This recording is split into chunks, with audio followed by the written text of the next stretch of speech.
ವಿಧಾನಸಭೆಯನ್ನ ವಿಧಾನ ಪರಿಷತ್ ಹಾಗೂ ರಾಜ್ಯಸಭಾ ಸದಸ್ಯರ ಚುನಾವಣೆ ಘೋಷಣೆ ಆಗಿದೆ. ನಾಮಪತ್ರ ಸಲ್ಲಿಸೋದಕ್ಕೆ ಸೋಮವಾರ ಕಡೆ ದಿನವಾಗಿದ್ದು ಬಿಜೆಪಿಯಿಂದ ಈವರೆಗೂ ಕೂಡ ಅಭ್ಯರ್ಥಿ ಯಾರು ಅನ್ನೋದು ಘೋಷಣೆ ಆಗಿಲ್ಲ. ಇದು ಹಲವು ಅನುಮಾನಗಳಿಗೆ ಈಗ ಎಡೆಮಾಡಿಕೊಟ್ಟಿದೆ, ಕುತೂಹಲಕ್ಕೂ ಕೂಡ ಕಾರಣವಾಗಿದೆ.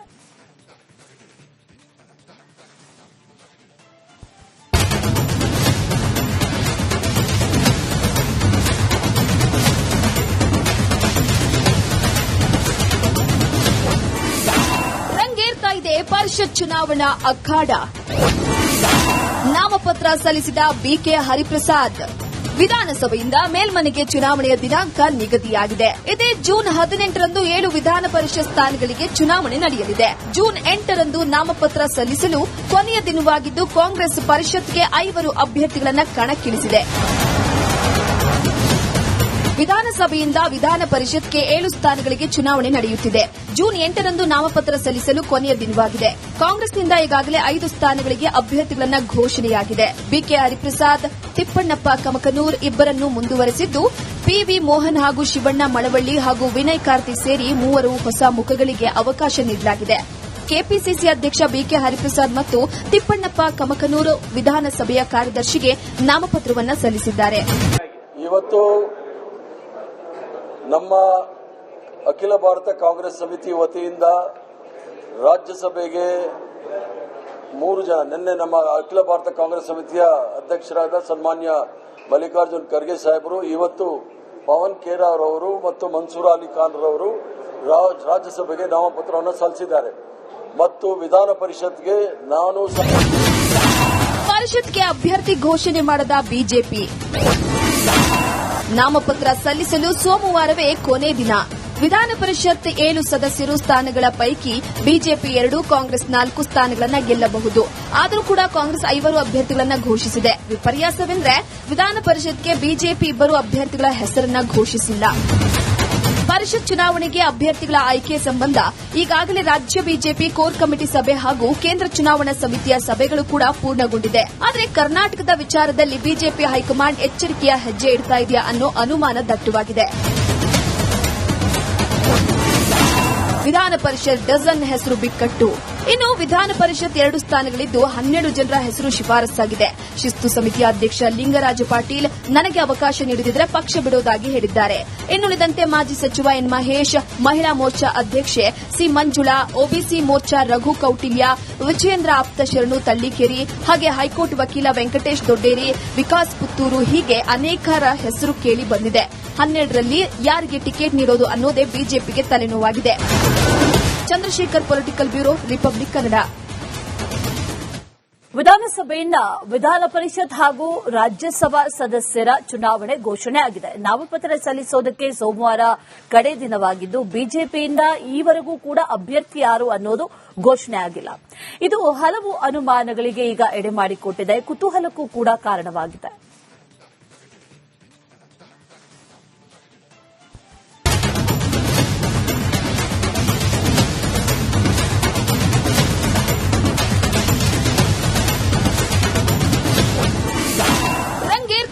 ಪರಿಷತ್ ಚುನಾವಣಾ ಅಖಾಡ.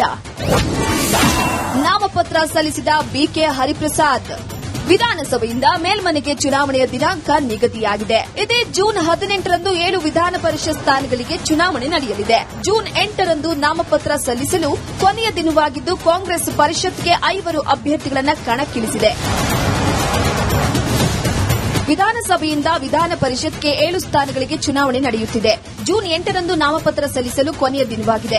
ಕಾಂಗ್ರೆಸ್ನಿಂದ ಈಗಾಗಲೇ 5 ಸ್ಥಾನಗಳಿಗೆ ಅಭ್ಯರ್ಥಿಗಳನ್ನು ಘೋಷಣೆಯಾಗಿದೆ. ಬಿಕೆ ಹರಿಪ್ರಸಾದ್, ತಿಪ್ಪಣ್ಣಪ್ಪ ಕಮಕನೂರ್ ಇಬ್ಬರನ್ನು ಮುಂದುವರೆಸಿದ್ದು, ಪಿವಿ ಮೋಹನ್ ಹಾಗೂ ಶಿವಣ್ಣ ಮಳವಳ್ಳಿ ಹಾಗೂ ವಿನಯ್ ಕಾರ್ತಿ ಸೇರಿ 3 ಹೊಸ ಮುಖಗಳಿಗೆ ಅವಕಾಶ ನೀಡಲಾಗಿದೆ.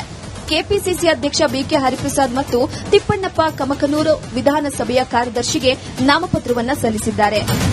ಇವತ್ತು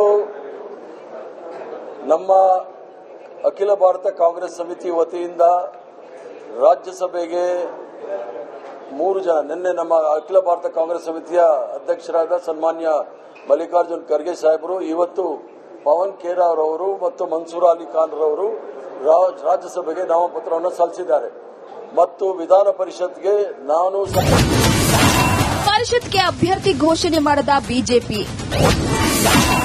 ನಾಮಪತ್ರ ಸಲ್ಲಿಸಲು ಸೋಮವಾರವೇ ಕೊನೆ ದಿನ. ವಿಧಾನ ಪರಿಷತ್ 7 ಸದಸ್ಯರು ಸ್ಥಾನಗಳ ಪೈಕಿ ಬಿಜೆಪಿ 2, ಕಾಂಗ್ರೆಸ್ 4 ಸ್ಥಾನಗಳನ್ನು ಗೆಲ್ಲಬಹುದು. ಆದರೂ ಕೂಡ ಕಾಂಗ್ರೆಸ್ 5 ಅಭ್ಯರ್ಥಿಗಳನ್ನು ಘೋಷಿಸಿದೆ. ವಿಪರ್ಯಾಸವೆಂದರೆ ವಿಧಾನ ಪರಿಷತ್ಗೆ ಬಿಜೆಪಿ 2 ಅಭ್ಯರ್ಥಿಗಳ ಹೆಸರನ್ನ ಘೋಷಿಸಿಲ್ಲ. ಪರಿಷತ್ ಚುನಾವಣೆಗೆ ಅಭ್ಯರ್ಥಿಗಳ ಆಯ್ಕೆ ಸಂಬಂಧ ಈಗಾಗಲೇ ರಾಜ್ಯ ಬಿಜೆಪಿ ಕೋರ್ ಕಮಿಟಿ ಸಭೆ ಹಾಗೂ ಕೇಂದ್ರ ಚುನಾವಣಾ ಸಮಿತಿಯ ಸಭೆಗಳು ಕೂಡ ಪೂರ್ಣಗೊಂಡಿದೆ. ಆದರೆ ಕರ್ನಾಟಕದ ವಿಚಾರದಲ್ಲಿ ಬಿಜೆಪಿ ಹೈಕಮಾಂಡ್ ಎಚ್ಚರಿಕೆಯ ಹೆಜ್ಜೆ ಇಡ್ತಾ ಇದೆಯಾ ಅನ್ನೋ ಅನುಮಾನ ದಟ್ಟವಾಗಿದೆ. ವಿಧಾನ ಪರಿಷತ್ ಡಜನ್ ಹೆಸರು ಬಿಕ್ಕಟ್ಟು.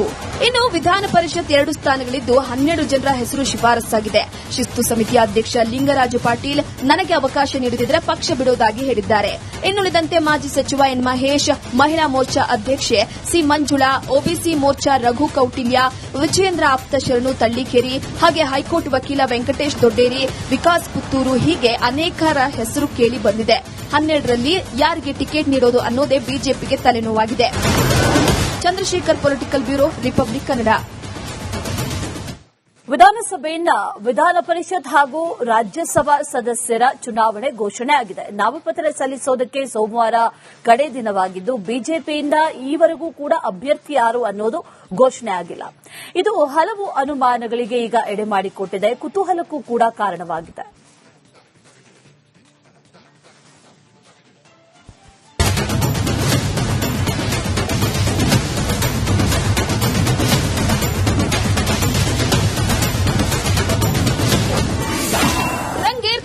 ಪರಿಷತ್ ಚುನಾವಣಾ ಅಖಾಡ. ನಾಮಪತ್ರ ಸಲ್ಲಿಸಿದ ಬಿಕೆ ಹರಿಪ್ರಸಾದ್. ವಿಧಾನಸಭೆಯಿಂದ ಮೇಲ್ಮನೆಗೆ ಚುನಾವಣೆಯ ದಿನಾಂಕ ನಿಗದಿಯಾಗಿದೆ. ಇದೇ ಜೂನ್ 18ರಂದು 7 ವಿಧಾನ ಪರಿಷತ್ ಸ್ಥಾನಗಳಿಗೆ ಚುನಾವಣೆ ನಡೆಯಲಿದೆ. ಜೂನ್ 8ರಂದು ನಾಮಪತ್ರ ಸಲ್ಲಿಸಲು ಕೊನೆಯ ದಿನವಾಗಿದ್ದು ಕಾಂಗ್ರೆಸ್ ಪರಿಷತ್ಗೆ 5 ಅಭ್ಯರ್ಥಿಗಳನ್ನು ಕಣಕ್ಕಿಳಿಸಿದೆ. ವಿಧಾನಸಭೆಯಿಂದ ವಿಧಾನ ಪರಿಷತ್ಗೆ 7 ಸ್ಥಾನಗಳಿಗೆ ಚುನಾವಣೆ ನಡೆಯುತ್ತಿದೆ. ಜೂನ್ 8ರಂದು ನಾಮಪತ್ರ ಸಲ್ಲಿಸಲು ಕೊನೆಯ ದಿನವಾಗಿದೆ.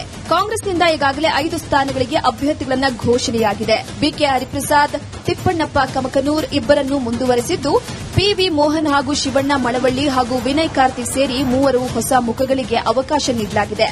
ಕೆಪಿಸಿಸಿ ಅಧ್ಯಕ್ಷ ಬಿಕೆ ಹರಿಪ್ರಸಾದ್ ಮತ್ತು ತಿಪ್ಪಣ್ಣಪ್ಪ ಕಮಕನೂರ್ ವಿಧಾನಸಭೆಯ ಕಾರ್ಯದರ್ಶಿಗೆ ನಾಮಪತ್ರವನ್ನು ಸಲ್ಲಿಸಿದ್ದಾರೆ. ಇವತ್ತು ನಮ್ಮ ಅಖಿಲ ಭಾರತ ಕಾಂಗ್ರೆಸ್ ಸಮಿತಿ ವತಿಯಿಂದ ರಾಜ್ಯಸಭೆಗೆ 3 ಜನ, ನಿನ್ನೆ ನಮ್ಮ ಅಖಿಲ ಭಾರತ ಕಾಂಗ್ರೆಸ್ ಸಮಿತಿಯ ಅಧ್ಯಕ್ಷರಾದ ಸನ್ಮಾನ್ಯ ಮಲ್ಲಿಕಾರ್ಜುನ್ ಖರ್ಗೆ ಸಾಹೇಬರು, ಇವತ್ತು ಪವನ್ ಖೇರಾ ರವರು ಮತ್ತು ಮನ್ಸೂರ್ ಅಲಿ ಖಾನ್ ರವರು ರಾಜ್ಯಸಭೆಗೆ ನಾಮಪತ್ರವನ್ನು ಸಲ್ಲಿಸಿದ್ದಾರೆ. ಮತ್ತು ವಿಧಾನ ಪರಿಷತ್ಗೆ ನಾನು ಪರಿಷತ್ಗೆ ಅಭ್ಯರ್ಥಿ ಘೋಷಣೆ ಮಾಡದ ಬಿಜೆಪಿ. ನಾಮಪತ್ರ ಸಲ್ಲಿಸಲು ಸೋಮವಾರವೇ ಕೊನೆ ದಿನ. ವಿಧಾನ ಪರಿಷತ್ 7 ಸದಸ್ಯರು ಸ್ಥಾನಗಳ ಪೈಕಿ ಬಿಜೆಪಿ 2, ಕಾಂಗ್ರೆಸ್ 4 ಸ್ಥಾನಗಳನ್ನು ಗೆಲ್ಲಬಹುದು. ಆದರೂ ಕೂಡ ಕಾಂಗ್ರೆಸ್ 5 ಅಭ್ಯರ್ಥಿಗಳನ್ನು ಘೋಷಿಸಿದೆ. ವಿಪರ್ಯಾಸವೆಂದರೆ ವಿಧಾನ ಪರಿಷತ್ಗೆ ಬಿಜೆಪಿ 2 ಅಭ್ಯರ್ಥಿಗಳ ಹೆಸರನ್ನ ಘೋಷಿಸಿಲ್ಲ.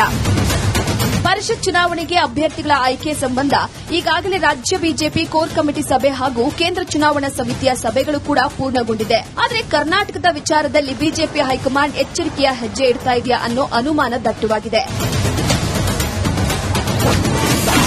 ವಿಧಾನ ಪರಿಷತ್ ಡಜನ್ ಹೆಸರು ಬಿಕ್ಕಟ್ಟು. ಇನ್ನು ವಿಧಾನ ಪರಿಷತ್ 2 ಸ್ಥಾನಗಳಿದ್ದು 12 ಜನರ ಹೆಸರು ಶಿಫಾರಸ್ಸಾಗಿದೆ. ಶಿಸ್ತು ಸಮಿತಿಯ ಅಧ್ಯಕ್ಷ ಲಿಂಗರಾಜ ಪಾಟೀಲ್ ನನಗೆ ಅವಕಾಶ ನೀಡುತ್ತಿದ್ದರೆ ಪಕ್ಷ ಬಿಡುವುದಾಗಿ ಹೇಳಿದ್ದಾರೆ.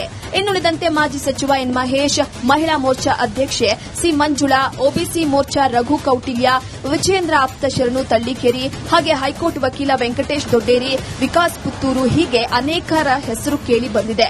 12ರಲ್ಲಿ ಯಾರಿಗೆ ಟಿಕೆಟ್ ನೀಡೋದು ಅನ್ನೋದೇ ಬಿಜೆಪಿಗೆ ತಲೆನೋವಾಗಿದೆ. Chandrashekhar, political bureau, Republic Kannada.